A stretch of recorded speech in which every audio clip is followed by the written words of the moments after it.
ঠিক বলে দিল। বয়রা তুই বল তো কত হবে? ম্যাম আমার মনে হয় 5 আর 5 55। হ্যাঁ ঠিক ঠিক ঠিক, বয়রা একদম ঠিক বলেছে। তো বাচ্চারা তো মনে রাখবি 5 আর 5 55 হয়।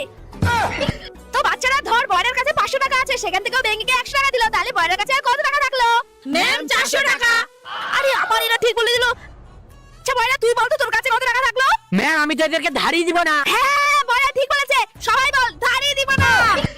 তো এবার বাচ্চারা বল তোদের কাছে দুটো পরোটা আছে, আর তোরা দুটো পরোটা খেয়ে নিয়েছিস, তাহলে তোদের কাছে আর কি থাকবে? ম্যাম কিছুই থাকবে না, কিছুই থাকবে না।